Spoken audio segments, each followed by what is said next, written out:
Hey guys, welcome back to M.M.R.E.S. It's Beatriz here, Josh, and the awesome Mike Zehr. Well, I don't know if we would say awesome, but thank you for the introduction. He's amazing. The brilliant, the amazing. Please. I already have a big enough ego. Well, So tell me, what does the MRE stand for? M.M.R.E.S. M.M.R.E.S. Mortgages, military, real estate, and stuff. Oh, I love how you guys put that together. I like to say real estate and educational stuff. Because I like to provide value to people if I can, especially veterans. Thank you for being on the show with us today. My pleasure. appreciate Thank it. you for asking me. Yeah. So let's just dive right in. Hey, Mike, what is it that you do at the Warrior Healing Center? What's your job? Well, I started off like in 2020. I was just working the front desk, and then I started that live stream show that I was doing for a while, interviewing other veterans about their service to our country. And as Josh can attest to, he was one of my guests, and I love sharing his story. And it was an amazing story to share. And what was so passionate about that is those stories stay up on the website forever. So as your kids get older and they have questions like, hey, what did Dad do in the military? So that was my original passion. I love that. And then somehow benefits coordinator job opened up, and I don't really remember how I ended up getting in there and doing that, but I've been doing that since October of 2023, and I have to say it's not something that I wanted to do. It wasn't even on my radar. It just kind of fell in my lap. And I love it. Yes. I love it because I'm meeting and I'm helping these veterans, and to get the feedback from them like, Mike, you helped me, thank you. Just the words thank you just means so much to me. That's just, I mean, that's why I love the volunteering. I mean, yeah, I get a little self-satisfaction out of it. I'm not going to lie about it, but oh my gosh, knowing that you affected somebody else's life. Isn't that amazing? Absolutely, yeah. I just love how, and I'm religious, God just places us where he wants us. Yep. Without even us having a thought of, oh, I might do that one day. Nope.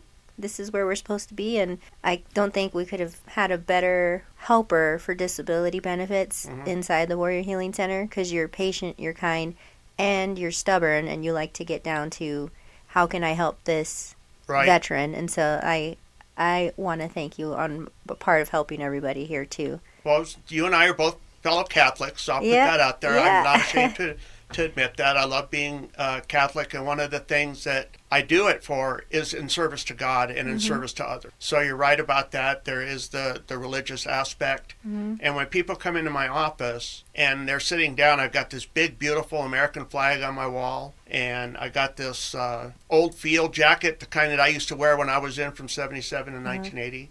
But I never had anything in my office that showed that I was Catholic and that I had faith in God, and that what I was doing was like you said. It was like God just provided it, made it happen. Yeah. So that's amazing that you pointed that out. And so I got the palm, the cross palm from St. Andrews, and so that's in my office. Yep. And then one of my brother knights, Dale Hammond, gave me a Catholic cross, so that's on my desk. So perfect. I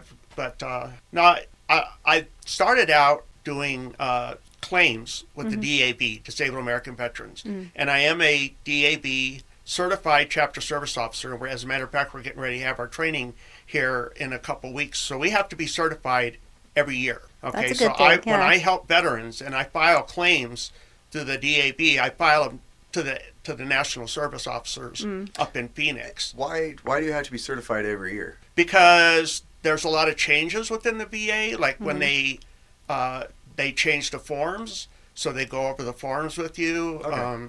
New guidelines. Right. Okay, so it's like the whole tax season, essentially. Like every year, it's new things that change, so you guys got to be, Well, it's good to keep up on your craft, you know? And then you always hear about changes coming down the pipeline, but until the VA actually says this change is happening, and this is really, for example, tinnitus is a issue that most every single veteran I've ever met has, which is the ringing in the ear, and it does not have to be constant. So if you're thinking that you want to file a claim, but you don't think that you qualify for tinnitus because it's not constant, tinnitus can come and go. It doesn't have to be constant. Right. Mine comes and goes. Yeah, exactly. I can go like weeks without it, and then all of a sudden I'll go It like just a takes few our son days. to yell loud enough in his ear, Yeah. and it's And it'll flare up, yeah. right? My son, he'll get it going. I'll like. So the Yep. VA is All the getting time. ready to make a change on that, but they haven't actually officially put it out. Hmm. And right now, it's just if you have tinnitus, because there's really no test for it, it's just a 10%. Yeah. It's But they're 10. going to be changing it to where if you have a more severe case, you might be able to apply for a higher disability. So we're kind of looking at that and waiting for that to come down the pike. But until the VA actually says this is what's going to happen, this is the new rating, and again, this is why the training is so helpful, because when the VA does make changes like that, then it lets us as service officers know, because here's how it works with the DAV. You come into the DAV chapter and you sit down with the service officer and talk about filing your claim. We, the chapter service officer, we do all the grunt work. Yeah. We do all the wording, we do all the typing of the forms, we do everything like that. Then once we're done, we scan it into an email. Okay. Well, of course, the veteran has to sign all the forms. Right. Scan it into an email, and we send it directly to the National Service Officers in Phoenix, Arizona. And then they are in the same building as the VA, same hallway as actually across the hall. So that it really streamlines the claim process, because back in the day, when it was snail mail, it took a very long time. Yeah. Yeah. So with all the changes and everything, that's why it's really good that we get certified every month, because of changes in forms, changes in rules and stuff like that. And by keeping us informed, then we can help better advise and help the veteran who comes in and has an issue or needs to file a claim. That's awesome. I remember when I went to go get my claims, 2012, I had started it way before my ETS date. And I went through the DAV in Colorado Springs, Fort Carson, Colorado. And they went through my medical records and pulled out stuff that I was like, what are you talking about? You know, like, I don't recall that. For example, like, they said that I had asthma. And I was like, I've never had asthma. What are you talking about? And they're like, well, right here on this page right here, when you were stationed in Fort Huachuca, it says that this lieutenant said you had asthma. That was bronchitis. It was when we were all in the barracks, right? And you get that bronchitis, that barracks bronchitis and pneumonia, and everyone gets sick.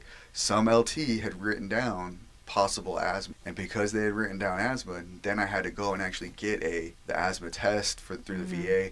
I guess I failed the test because I don't have asthma, or I passed because I don't have asthma. Okay. But I thought that was interesting, because I was just like so many years ago, like, and they found it, and it was just the LT had just written on a doctor's note possible asthma, and I got tested for it to get a claim. I didn't get it, but I thought that was really interesting, like how, you know, in the weeds you guys kind of tend to get when you go through some of those medical records. You guys do your due diligence and search for everything. Right. You know, I think that's pretty impressive. That's why I always tell young soldiers now, document everything. You never know. You never know. Right. Especially with now the new things that are getting changed, agent tinnitus, all those new things. That's even crazy. It's always evolving. Yeah, that's awesome. And I can't tell you how many times it's touched my heart, almost to the point where I wanted to cry, or sometimes I don't know how to react, and I have to get somebody else that has dealt with PTSD and military sexual trauma, because some of these cases that we get, people feel shame.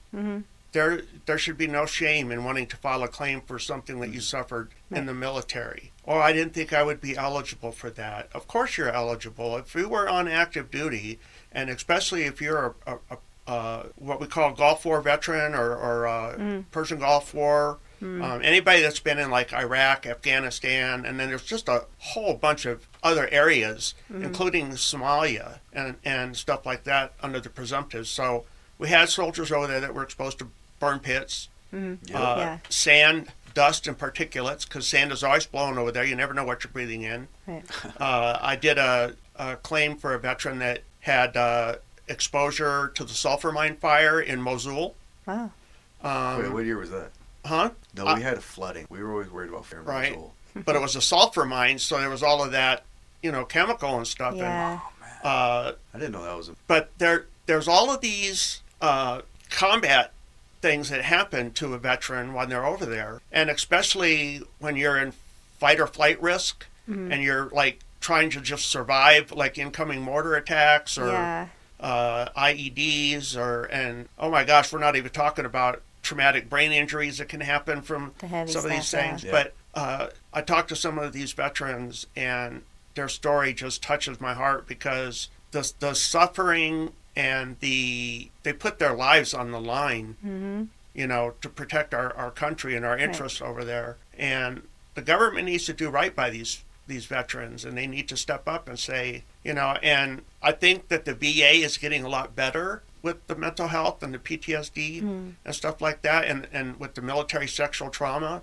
But I think that there's always room for improvement. Yeah, I feel like that's been a long time where they've kind of lacked in that area. And I feel like nowadays it's being brought more to like, this is what's happening, help us with this problem, which PTSD is a huge one. Right. Especially you bring up sexual abuse or whatever it might be. Right. Sometimes these people had this and they never even brought it up because they were embarrassed or they were ashamed. And so the fact that they're able to say, hey, I went through this and I don't know if that counts. And you're like, what? Yes, it does. And so Right. I think it's a good thing that the VA is slowly starting to, in my opinion, get to that point where, okay, this is a huge epidemic, really, if you will, the PTSD, because far too many people, especially soldiers, are, suffering from PTSD and suicide Right. and all that stuff. So yeah, and I don't know where I was going with that, but yeah, I think it's a good thing. Did you know, too, that a PTSD diagnosis does not have to be combat related either? For example, Really? one of the most interesting claims I did, I won't mention the veteran's name, but they were deployed to Hawaii, and they were on a mission where there was I don't even know what year this was. I'm going to say maybe sometime in the Like a 70s when they training or had the something? war on drugs and stuff like that. And they were deployed somewhere down there, and the veteran witnessed these attacks with machetes and people getting dismembered and stuff like that. And so, yeah, I mean, PTSD, if you get a diagnosis, because that's the big thing, you need to have a diagnosis of the condition, whether it's PTSD or if you've suffered sexual military trauma or any condition that you're claiming with the VA. It's good to have a diagnosis on file. And I wasn't really sure he was, I could say he because I'm still not mentioning name, but I didn't think that it would fly. But the saying, let's run it up the flagpole and see if it gets saluted. So we did, and it got saluted, and the veteran got a rating of 90%, went from 0% to 90%, and was just, that's a game changer in someone's life financially, because it gives them money. Yeah, and then helps their with the benefits stress. are medical. Yeah. They get the medical care, the medications that they need. They're not having to pay for that stuff, and it's a game changer. That's amazing. Claps for that. So speaking of diagnosis, and you said that they had to make sure they get that, what are the documents that a veteran should bring in when they're working claims? If they've never ever filed a claim, we need a DD-214 for proof of service. Okay, so that's where we get the ball rolling. And then, to my knowledge, the DAV is really the only game in town right now that is actively filing claims. So there's some other service organizations that you can go through, but I'm not sure what their procedures are, and a couple other service organizations, and I'm not going to mention who they are or anything, but are no longer doing claims. So to my knowledge, the DAV is the only one. So I would recommend either contacting me here at the Warrior Healing Center and getting an appointment, and then I can sit down and tell them everything that they need to do, what they need to do to file a claim, stuff like that. And then I can direct them to the right, person entity, over the DAV for help, or depending on the situation. In the past I've done a few claims myself, because here's my thing, right? I'm filing it through the DAV, and I'm not a person who, so-and-so needs to get credit for it, or so-and-so. A veteran comes in and they're in need. They're in crisis, right? Shouldn't the veteran's needs be the most important? Yes. Shouldn't their needs come first over, this service organization did it, or this person did it? I mean, the veteran needs to come first. Just take care of the damn veteran. Yes. Right. That's my opinion. So if that gets me in trouble with my local chapter, hey, I'm good with it. I think we got blessings from your local chapter to do it here. If Yeah. I recall, right? Yeah, we got blessings because you're here knocking it out. I've sent you quite a few veterans here that you've worked with and gotten their 100% and stuff like that. A handful of people that we know, let alone the ones we don't know. And so that's amazing. So Mike's camera is fucking crazy. Oh, it goes dark and then black? Yeah, it's bad. I don't know. Because I'm not moving around enough? It's like autofocusing. Sorry. It's going late. I don't know. Sorry. It's that big head. It can't focus on it. Yes! See, you're doing all this without Tim. Check you out. And You're look, the man. he's here right on time. Man of the hour. I just took It a can't quick be break. Tim No, because got I just enough said you're lighting. doing good without Tim. Good job. But now I'm having, I think it's the auto, just like how we said the cat. Maybe. Hello. So, yeah. You did a good job. It That took me lighting forever makes you to look figure it super out. young, Mike. But I figured What's it out that? this time. The lighting's Yeah, making you I'm look getting super there young. So he goes. Well, You look 10 years younger than My me. shirt is definitely not that color green. You'll see it if But it's that's all all right. There'll be So then you're trained through the DAV Right, to help people file claims right, through the DAV. correct. Okay. So, because we're volunteers, so we don't get paid. Mm-hmm. And the National Service Officers, they're paid. Gotcha. So they are the ones that once the claim is submitted to the VA, Mm-hmm. and then they go in and will act on the veteran's behalf to find out what's going I on see and what the you're claim saying. and stuff like Okay. that. So, and they've been pretty successful getting veterans perfect timing, 'cause I was just increases. here. Yeah, well, they got good volunteers. Just finished the question. Well- I'm like, time out. I gotta fix Mike. All right. Does that look what you're thinking of? Yeah, there we go. Hi. How are you? I am good. How are you? Good to see you. Good. Uh-oh. Because it likes you. Bloops. Get away. Wow, you get a hug, I get a fist bump. Yeah, you better get used. All right. Look at that. It's actually an interesting, like, green saber vibe. Yeah. Oh, I think that's the best I've looked. Look at all those pores. All right. So Yeah. next we're on the question on whether they're eligible Yeah, so, but I have another follow-up question to what? for the. Okay. What is Yeah, I it? didn't want to cut it. For 1 second, he was like looked like normal white, and then he was like just shadow like red. Like, I was like, I can't. It was reading your aura. Yeah. Hopefully not. And the good thing about, because we're recording, edit all this out, and it'll act like So it. you're rolling. Yeah, it's been recording. Yeah. Like, hopefully, right? Yeah, it's been recording. It's good. So, yeah, that would be interesting. Like, we need you Take back in the one. studio, Mike.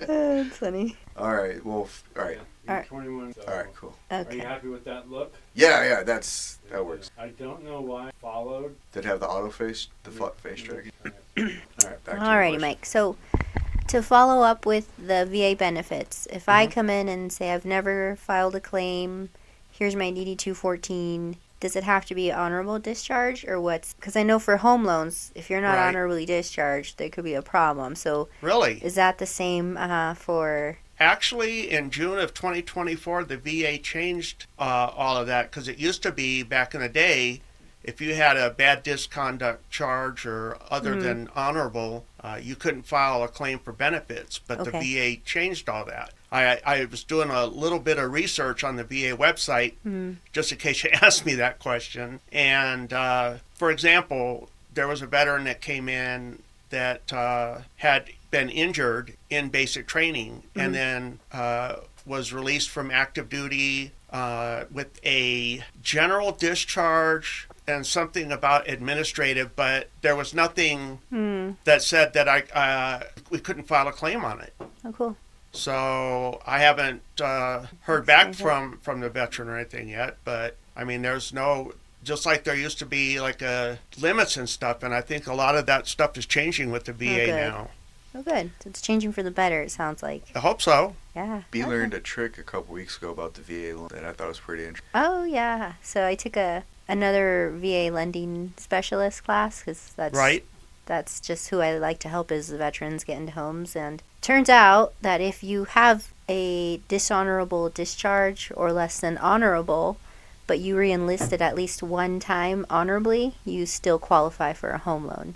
Oh, So wow. for people out there, if you were bad girl or bad boy, but you had re-enlisted one time, you can still get your VA home loan. So I in did not order- know yeah. that. I just under the Because in order to re-enlist, you have to have a honorable discharge. discharge. Right. Yep, So as so long that's as you the have catch. it once, That's all that then matters. that's all that matters. You Right. just need that DD-214 showing honorable at one point, and then you can get a home loan. So that class taught me a whole bunch of new things, and I'm excited to help more people get into homes. But yeah, let's stay on the topic of helping people with their claims. Okay.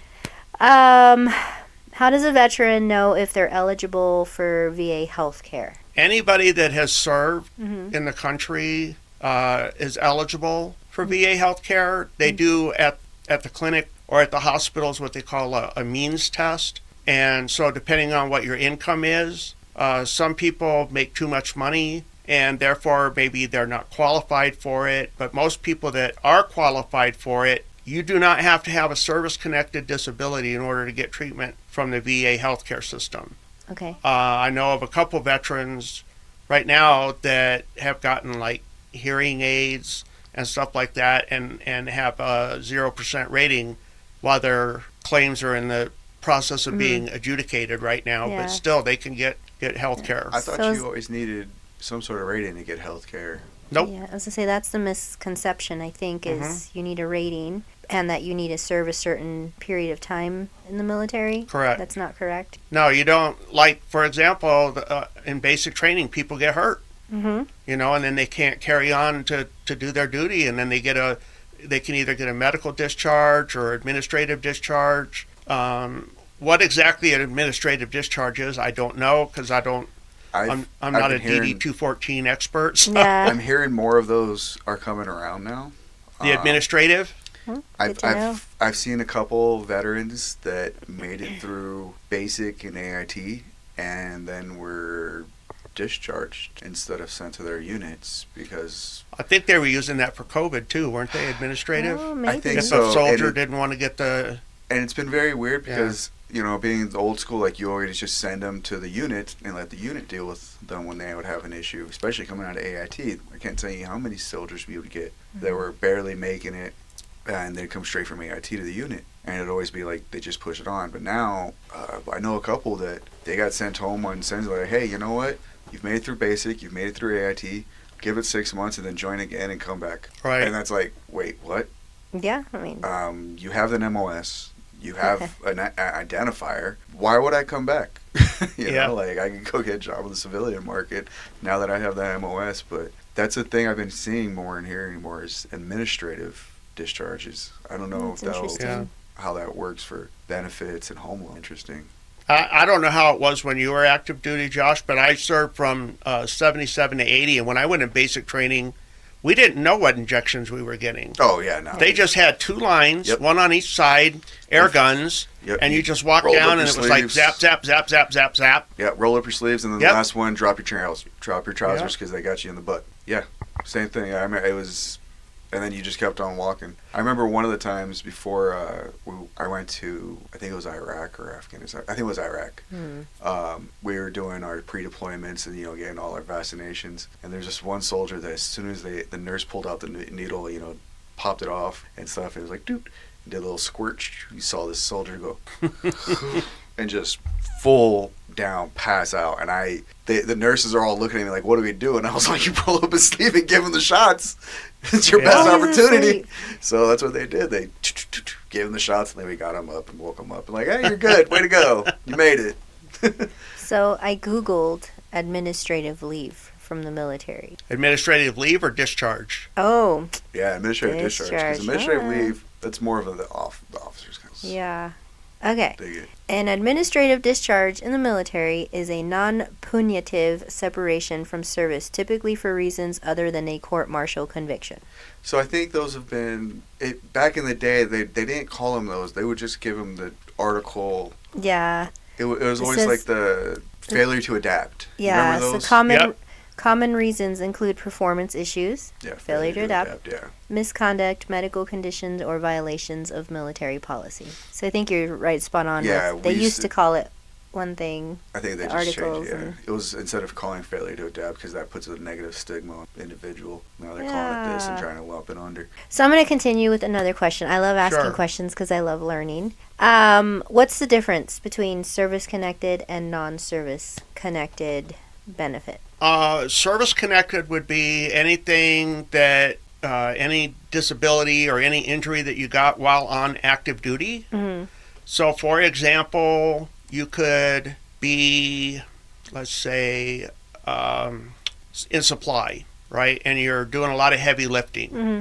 And so you get out and, when we're young, our bodies, we figure, yeah, we can handle it. So a few years down the line, Mm-hmm. your back starts hurting. Yeah. Well, why did my back start hurting? It didn't bother me before I enlisted in the military. Right. What'd you do?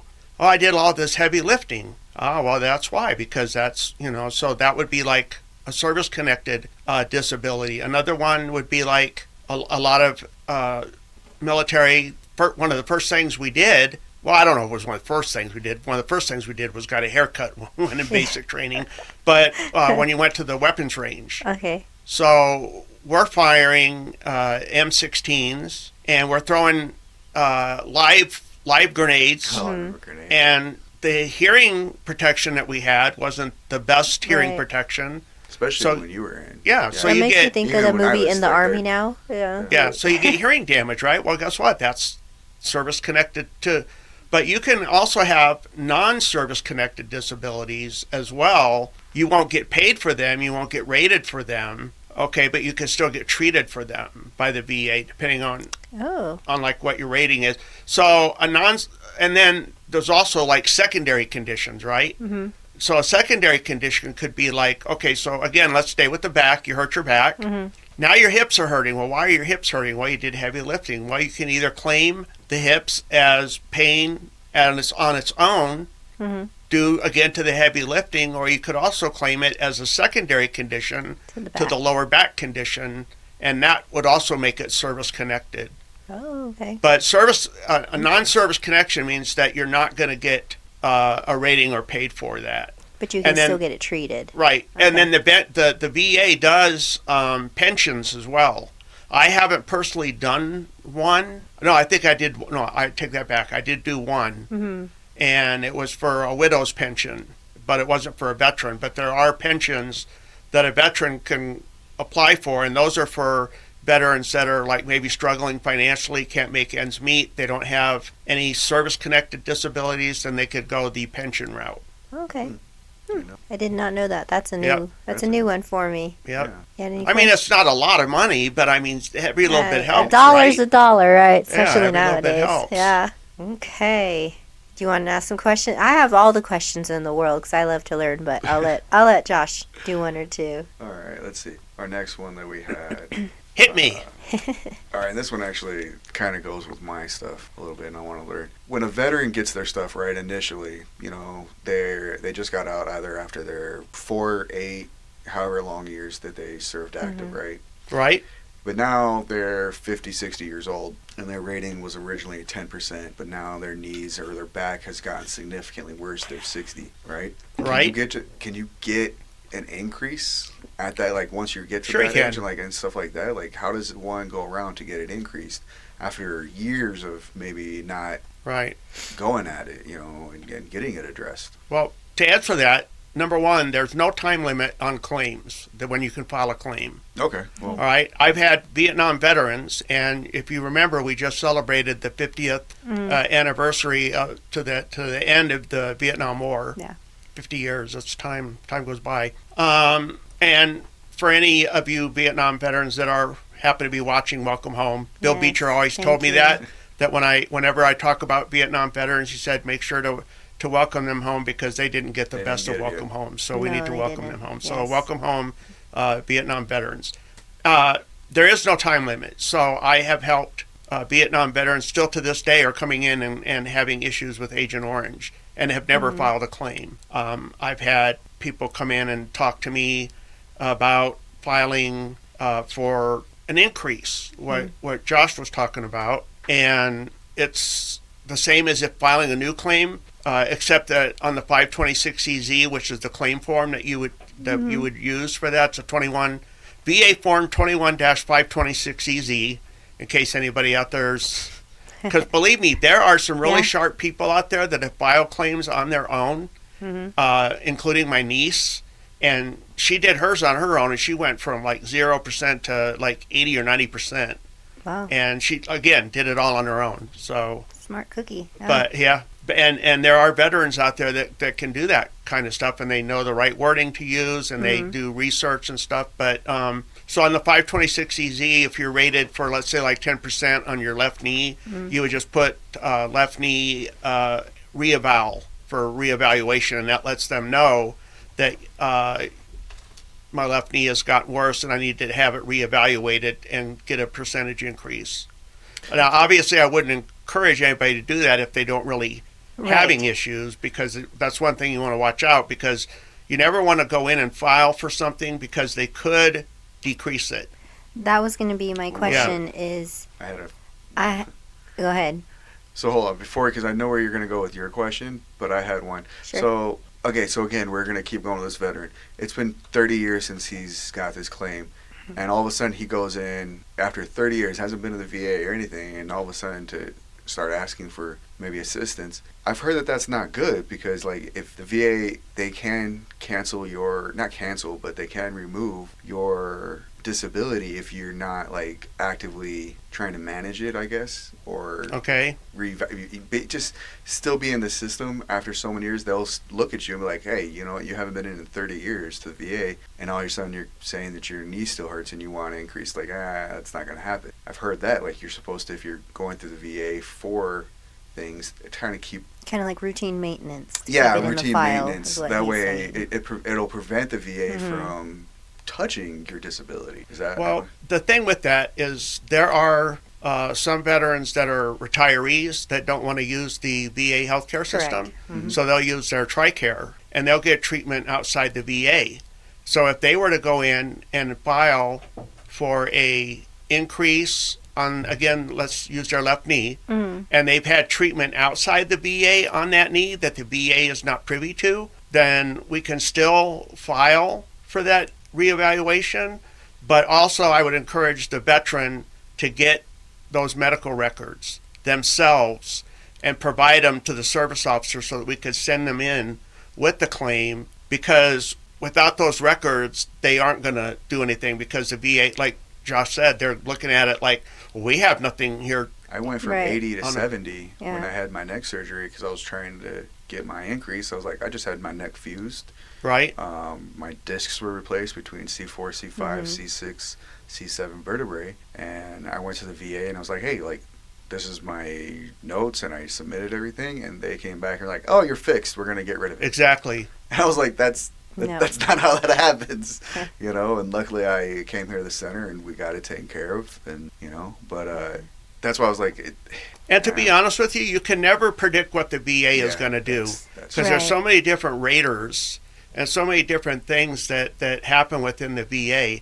I have helped veterans file for a hearing, and they'll come back with brand new hearing aids, service-connected hearing, granted 0%. I'll have another veteran come back, new hearing aids, service-connected for bilateral hearing loss, which would be both ears, 50% rating.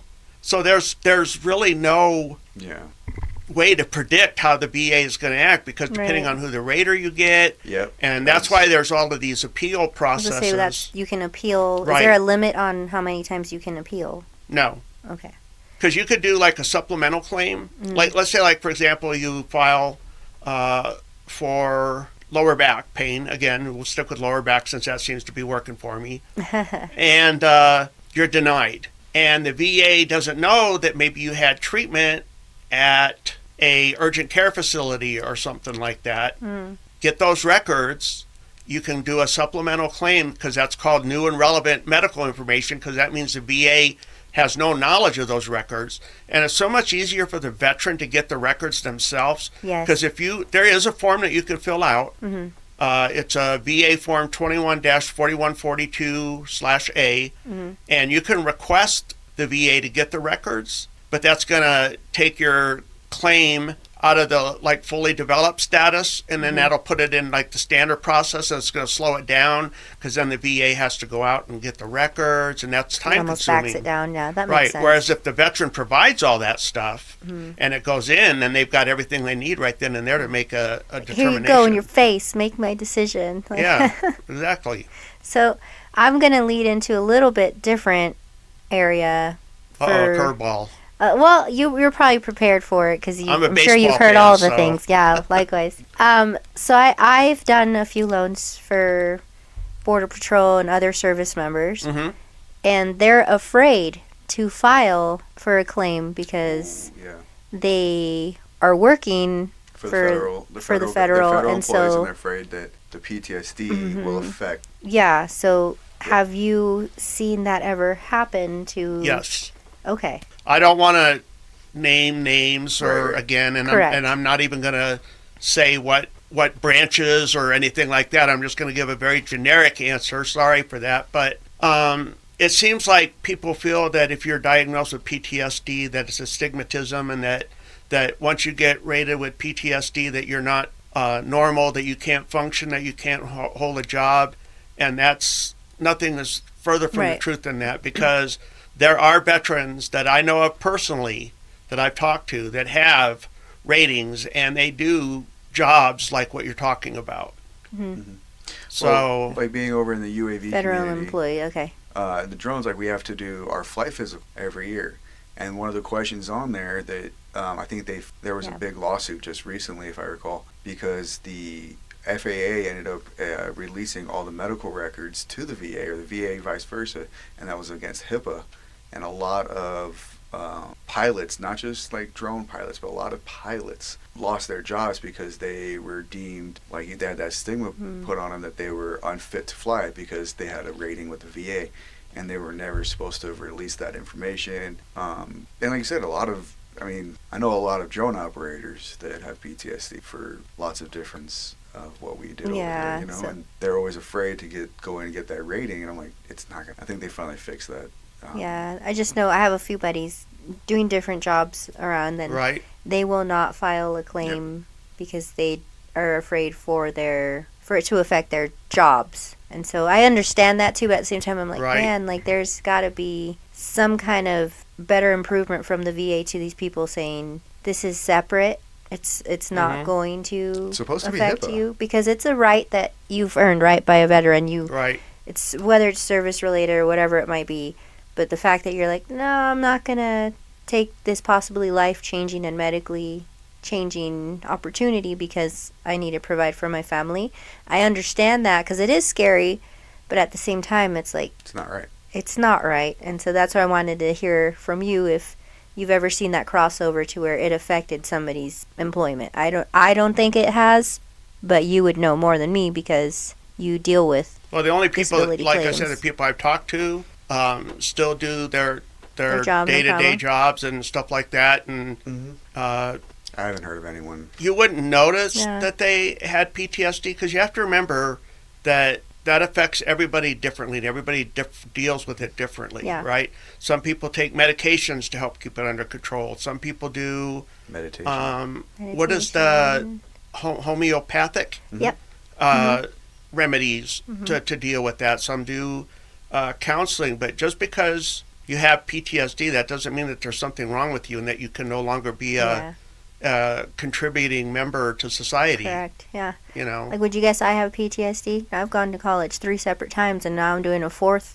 career that has nothing to do with college that I went to for, so it's, PTSD. 100% agree PTSD doesn't define you. It doesn't limit you. Sure, you have your off days or weeks sometimes, but over the years, I mean, you learn to deal with it, and when you're feeling cranky that day and you're not feeling up 100%, you just call in and take the day off. Yeah, exactly. 100% agree. What do they call it? A mental health day?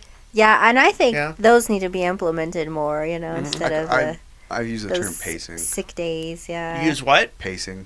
Pacing. Pacing. That's what I've been trying to do. Like, don't do too much. Pace yourself appropriately. Don't put too much on your plate so you don't get overwhelmed. Make sure you do take those days every now and then for yourself, to just reset. Because if not, you get overwhelmed, and then that builds up. Kind of snowballs. It snowballs. It's very quick. So, another question, and you probably answered it, but just so I can reiterate. If I'm new, I've never filed a claim, and I'm like, I want to do this thing, what is the best way for me to help somebody like you submit a full claim, a fully developed claim? So the fully developed claim, what that means is that you have all of the medical information handy and ready. There is a process that, so you have everything ready.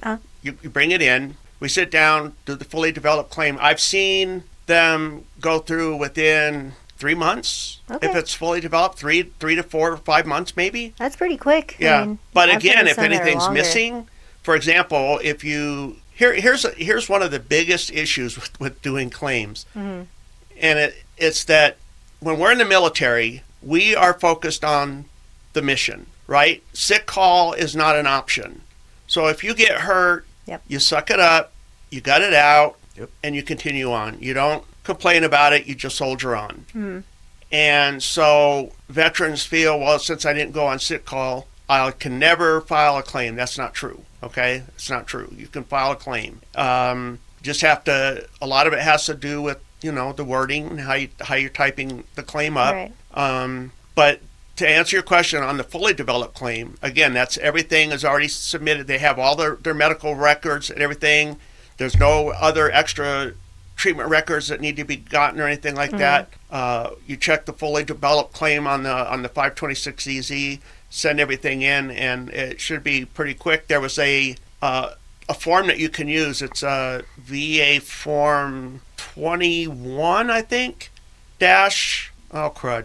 I had it on the tip of my tongue. I forgot. The fact that you know these forms by the numbers is impressive. Trying to remember most of them, but I get them confused every now and then.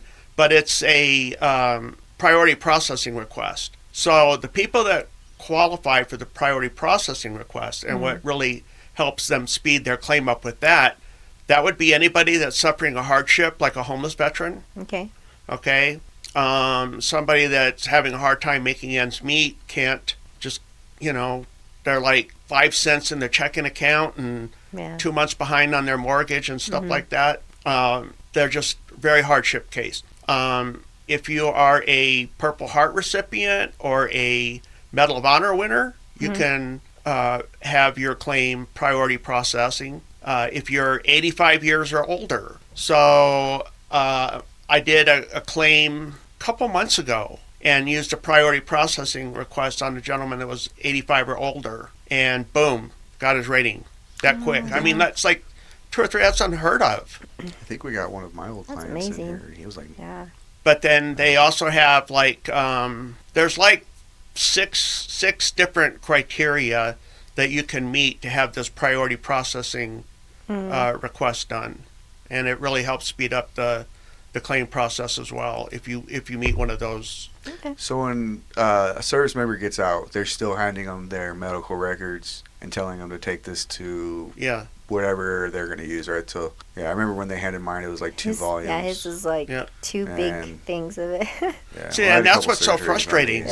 Because when they give you your medical records now, it's on a CD usually. Yeah, I had a CD as well. It's pretty easy to lose a CD. Well, no, but the problem is it used to be you could go over to the CBOC, that's community-based outpatient care.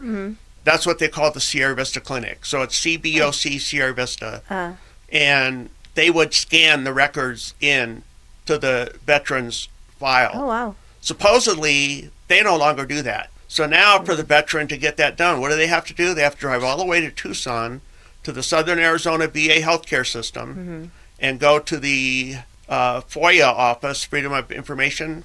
And I believe it's down the hall building, between buildings 80 and 58, or is it 60? I don't know. I haven't been there, so I'm trying to remember. But there's like at the back of the VA hospital, there's a little traffic circle back there with the American flagpole. Oh, That, huh? I know where you're at. Okay. I think that's building 60. Yeah, you're probably right. I mean, there's so many that compound's hard 61, to get. I don't know. But anyhow, you go in there, and then go in and make a left, and then the FOIA office is there on the left unless they move. And the VA is good about doing that too. They'll move offices around. All the time. But that's how they get their records scanned in is they take them in there and but it's just, it stinks because that's a long drive. The other way to do it is you have to be computer literate, and I can't tell you how many Vietnam veterans hate computers. Right? And they don't want to take the time to learn how to go to va.gov. And if you have a claim that's pending, you have to have a claim that's pending. You can go on to va.gov and you can upload your medical records that way as well. And then you could also go through the archives, right? The National Archives, is that another way? And request them. Them, yeah, right? If for some reason there's a little bit of a turnaround usually time. The military does that, though. They when you file a claim and if the veteran doesn't have the records, the VA usually files and gets the records because I didn't know that. Because in the rating decisions, in the rating decision letters, it'll say military treatment records acquired from, and Oh, yeah. Yeah. It's just a longer process because they're happening to go out and get it. Yeah. Yeah, I know. One of my friends, his records were in one of the places that either was burnt or flooded. So he's having a hard time with his records. Yep. All right, Mike. So, if I was working with you and they're like, B, you are too healthy, denied, how do we appeal it? And what's the time frame for those? Or I guess it depends case by case. So if you have a denial, again, you would need what we call the new and relevant medical information. So we just provide more info to back the case. More info to back up the claim, and then we would resubmit it on a supplemental claim. And if you don't have any new and relevant information, then you do what we call a higher level review.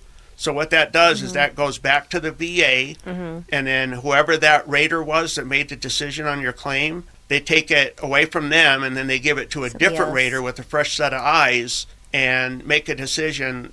And I have seen the higher level review work. It doesn't always work, but I have seen it work in the past. Oh, good. And if that doesn't work, then you have the Board of Veteran Appeals, which could take years.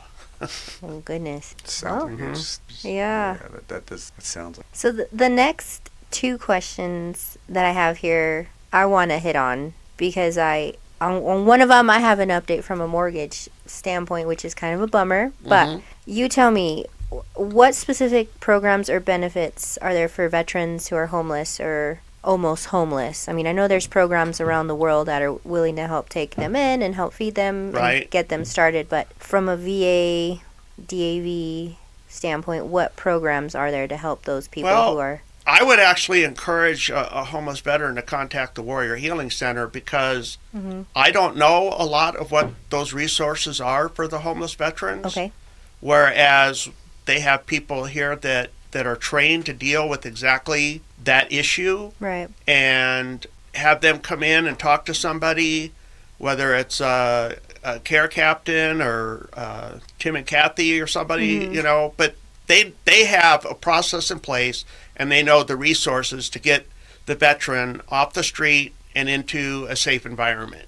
Okay. I only can answer that question on the claims side, that there is another, again, we're talking about that priority processing request. Right. And then there is questions on, there are questions on the form that ask, are you homeless?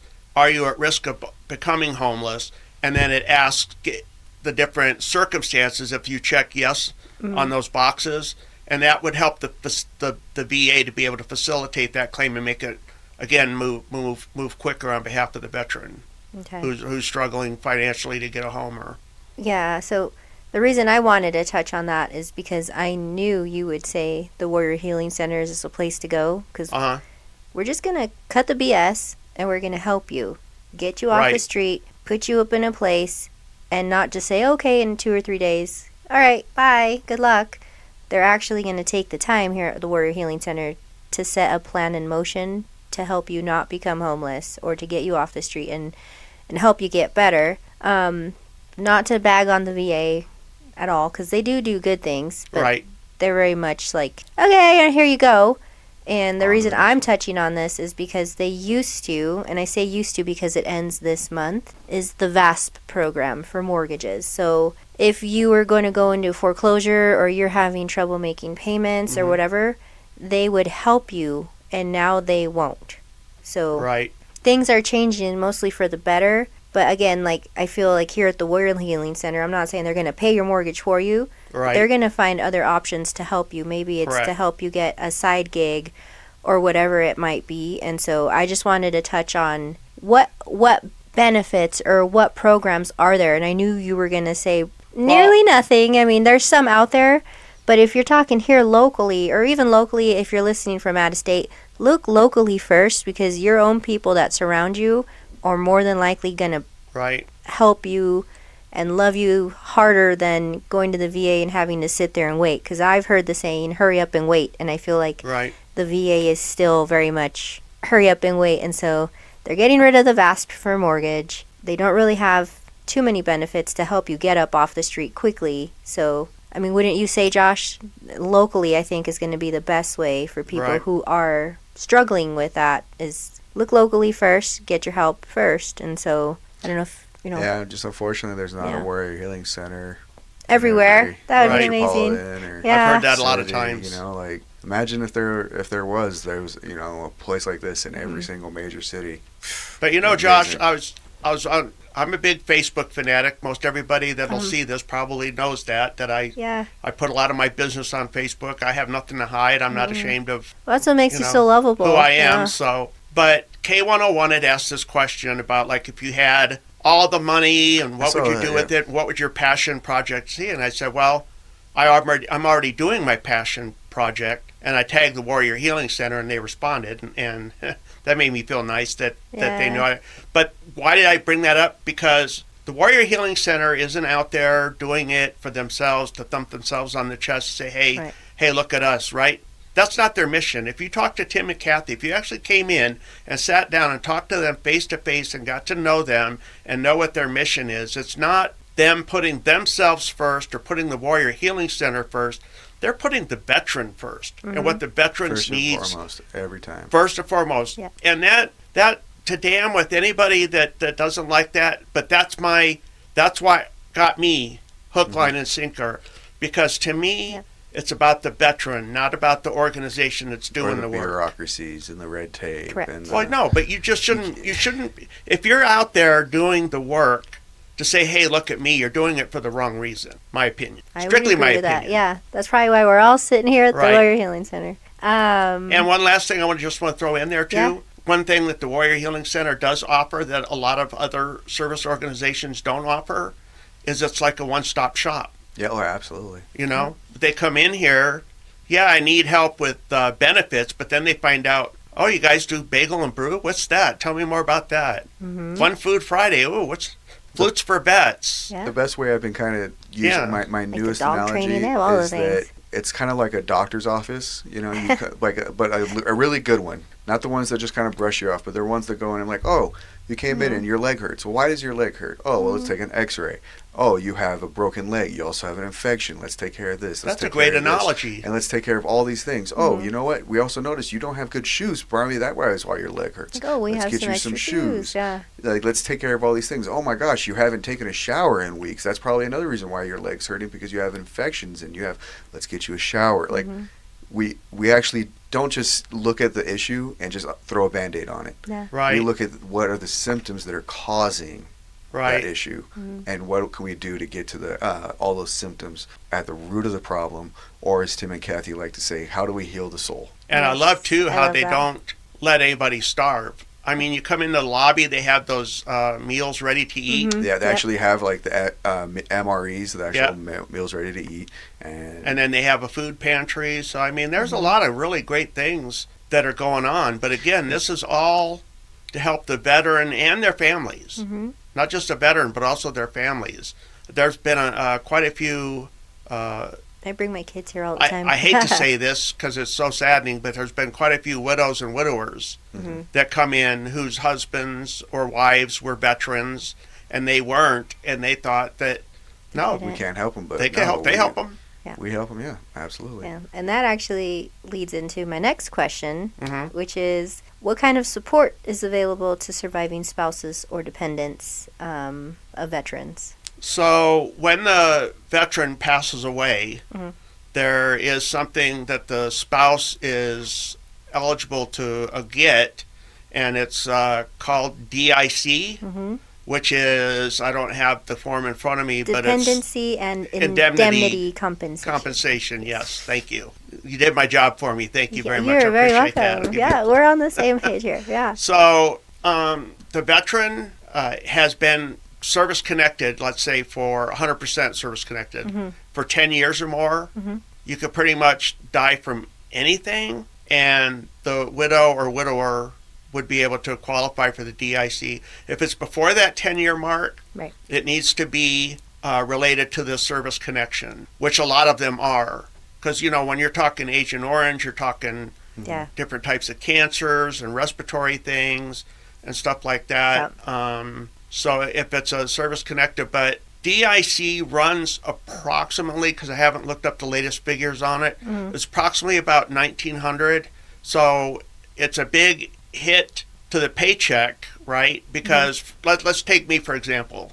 So I currently get, with special monthly compensation and 100%, I currently get over $5,000 a month. So if I die, that $5,000, poof, it's gone. My wife has no money. Well, other than her Social Security and retirement. So because I hit that 10-year mark, I can die in my sleep. I could die in a car accident. I could drown. I don't want to go any of those ways. I prefer to go in my sleep. Don't die. We like you. Yeah. But anyways, she would automatically be eligible to receive that. And one of the things I would like to encourage the veteran to do is please have a list of your previous marriages, because for some reason the VA wants that information because they don't want any ex-spouses coming against the veterans estate and wanting to try and draw benefits off of there. And I can't tell you how many times doing those claims, the spouse is like, I don't know what dates he was married and the places he was married and when they were divorced. And these are questions that are on the form that have to be answered. And if the spouse doesn't know, we send it in, but the VA could come back with a letter saying that we need more information. So it has happened. I just learned a lesson that my buddy Coleslaw he's gonna need a lot of work when it comes to that. He's been married a few times, our buddy. Yeah? Yeah. Well, and I don't know. I know quite a few vets that are. I think isn't there somebody here at the Warrior Healing Center that had or was working on a estate planning or something like that for. Yeah, we have an estate planner. Yeah, we have the Lancasters that do estate planning. Yeah. Because the reason why I asked that question is because that would be perfect for them to be able to talk about, because the fact that there's so many different cases and each case is different, and a lot of people they can actually tell you in advance and set things up for you in advance so that you're not happening to wait until it's too late. Oh, that's another service we offer here at the Warrior Healing Center. Is the Lancasters with all their legal advice and help for the time being.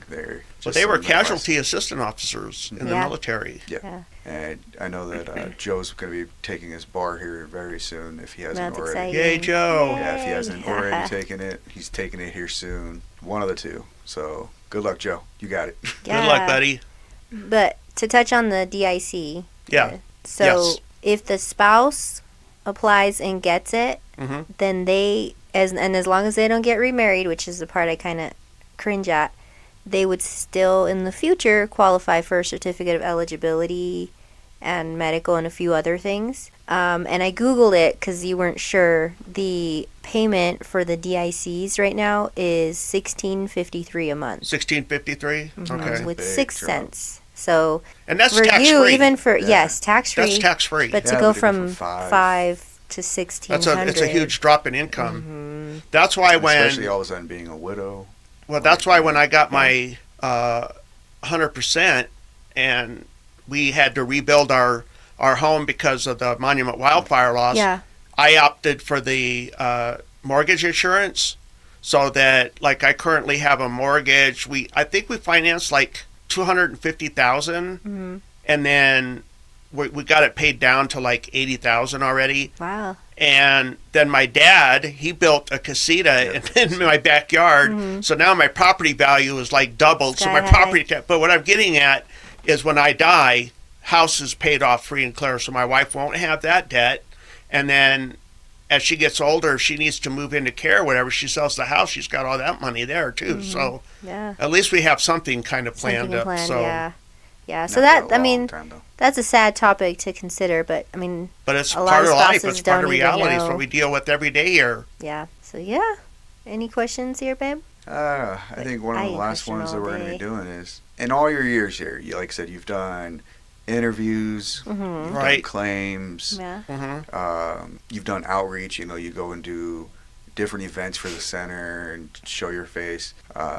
You volunteer everywhere. Yeah, I was just going to say, like, you're one of the biggest volunteers in the area. Like, everyone here knows you at the center.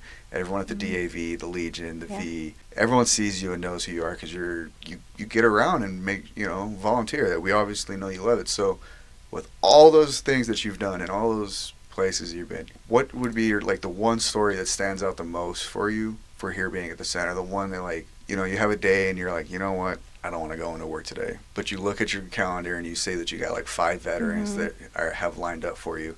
Right. And you're like, I can't cancel on them because, and you use that one story. Or what is it? Almost like a driver. Like what's the one that drives you on those days where you're kind of... You just like, Yeah. It's really weird because before COVID hit, I was self-isolating. Before self-isolating was even a thing, I just stayed home every day. I was watching TV, playing video games on my Xbox. I'm a big Xbox gamer. Rock band. Rock band, definitely for sure. Yeah. We should play sometime. I like the drums. And I have drums. I have the Beatles. Oh, I love the Beatles. Did we just become best friends? I Yeah. think so. But I got kind of bored, and then I thought, I'm going to go out and check out to volunteering. So the first place I went was to the DAV, and I started learning how to do the CSO, but I wasn't certified. I was just sitting in, seeing how the process was done, learning about it. So that was my first ever volunteer experience, and it appealed to me because knowing that something that you do can affect somebody else's life and make it a positive and not a negative, to me, that's what Christianity is about. To me, that's what being a godly man or godly person is about. It's about you want to help others, make their lives better. I mean, do people, always agree with me on politics and stuff like that? Well, you know what? I don't take a lot of the politics stuff like to heart, because I still respect like other people's opinions and stuff like that. But just the fact that seeing, wow, I had no idea. That's the thing. I had no idea what effect it was going to be when I first started. Then when you get that feedback, because you don't always get that feedback. Right. And then somebody says, oh, well, they recommended me to come see you because you did such good work. Or just the other day, Kathy told me, was it Kathy? I think it was. Gosh, I don't know now. I'm trying to remember. But anyways, had said somebody called and gave me a glowing recommendation on how professional I was and all this. And you know what? I never thought about that, because that comes naturally to me, because I care about people. I care about how they feel. And again, I don't care what the color of their skin is. I don't care what their religion is. I don't care what their political affiliation is. They're a veteran. They served our country. They're coming in. They need help for whatever reason. Right. I'm going to help them. I'm going to do what I can to help them. And I think that comes off across. Like, you're very genuine. So it's natural to gravitate towards you and know if you don't know the answer, you're going to try and help regardless. Because you like to help. And so... Right. But again, to touch on that, I think we're placed where we're meant to be without us knowing. And lost my train of thought again. Well, one of the biggest honors that I had was Bill Bates. He goes to St. Andrews. He's a Knight of Columbus. He said, Mike, I'm going to put you in for the Veterans Wall at Canyon Vista Memorial Hospital. Yeah, that was awesome. Medical Center. And I was like, that's not really my thing. I only served 3 years. I just, but in those 3 years, you served like 6 different organizations. No, I'm talking about 3 years in the military. Oh, okay. So then I told him, I says, look, if I can represent the Warrior Healing Center, the Elks, the Knights of Columbus, and the DAV, and it helps get their name out, then I'm good with it. So it's not like I wanted the personal accolade, but it's so weird because I get messages on Facebook, hey, I was at Canyon Vista Medical Center and I saw your plaque on the wall, and I didn't realize that you volunteered for all these different organizations. So again, it's not about me. It's about these organizations that I passionately care about, and I care about the DAV. I care about the Knights of Columbus. I care about the Elks because I do the Elks in honor of my father, who passed away last September. He got me into the Elks 15 years ago. I miss him desperately. I miss him dearly. Your I love father him. was he was a great, right? Wasn't he a leader? He was the exalted ruler in Lake Havasu City. There it is. Wow. And then the Warrior Healing Center, when I got around all these like-minded people and saw everything that they were doing and had everything going on. I mean, and just to imagine, when this place was first founded, it was just going to be a dog training facility. Right? And look at what it's blossomed into. Yeah. And if this place wasn't so awesome, then why are there so many awesome people volunteering here? Oh yeah. That's all I got to say. Yeah. Well, Look at also what you've done. Uh-huh. Like besides all that, you have the Michael Zehr show, which has over 100 episodes. Well, I haven't been doing that lately. I But kind of still, took a break from over it. 100 episodes. That Right. means over 100 veterans Right. you interviewed. Some of them Mm-hmm. twice, but still, like I know you had. I was on there twice with Yeah. you, but still, it's 100 stories that you have documented on YouTube. Yeah. 100 veterans got to get on there, tell their stories, and it'll be forever, just like you had mentioned earlier. yeah. Yep. My kids will be able You to know. go and watch it one day. Yeah. And I got to interview at that time Mayor-elect, Mm-hmm.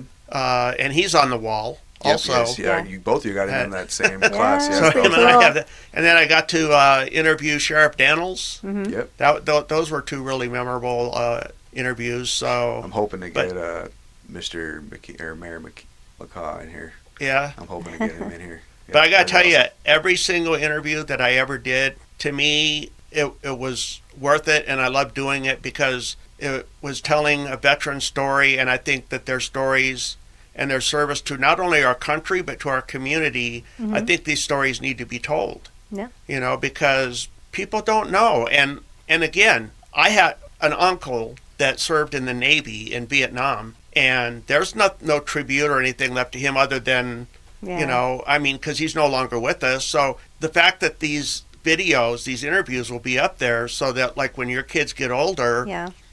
and maybe dad doesn't want to talk about what he did to them in the military, but you could show them. Mm-hmm. Just go to the Warrior Healing Center webpage or YouTube, and Yep. and it's right And there. We'll find you there. hmm Well, Hey, Mike, you got an appointment All right. Well, and on that note, almost done. yeah. for 12 o'clock. Oh, So Is it Mike, really 12:30? Mike, being the busy man that he is, has to go and knock out some claims right Yeah. now for the center. So we gotta start wrapping this thing up. So do you have any more questions, B?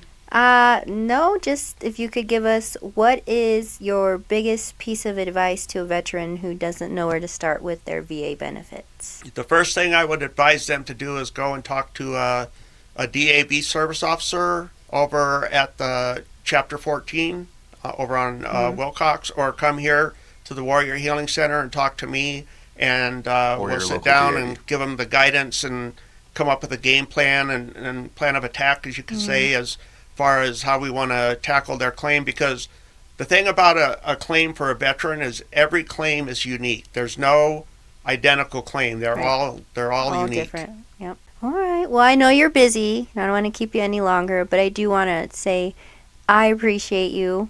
Oh, thank you for having me And on. I appreciate the mission that you follow, and you just want to help people. And again, being a Catholic, it's all about the mission, right? And so, Right. on behalf of all veterans and us spouses who wish our stubborn husbands and wives Looking at you, Josh. would go and look at their benefits more, I appreciate you and all of the volunteer work that you do. And thank you for being on our show today. I couldn't Oh, have my asked pleasure. for a sweeter man to interview today. So. And for Josh, you know, for talking about for your kids too, Uh-huh. they're when they get older and they want to go to college, Yep. benefits. Yeah, exactly. Yeah, I mean, we could talk about Because we didn't even benefits all talk day. about any of that stuff, like the chapter, we're That'll be the volume 2 with educational, Mike the Zehr. champ That'll be VA, and yeah. all that good stuff. Episode 2, episode 3, episode 4. Yeah, so Mike. we'll come get you You're gonna another get time, Mike. multiple yeah, times on but here, Mike. For because we got a today, lot we'll to keep cover it to with how you. to start, how to appeal, all the easy stuff, and then we'll get into the more We'll get into some nitty more. gray another time. But Yeah, thank that you so sounds much good. for being on our show. Oh, my pleasure. Thank you for having me. All right. Well, see you guys next time. See ya. Sorry to keep you so late. No, I just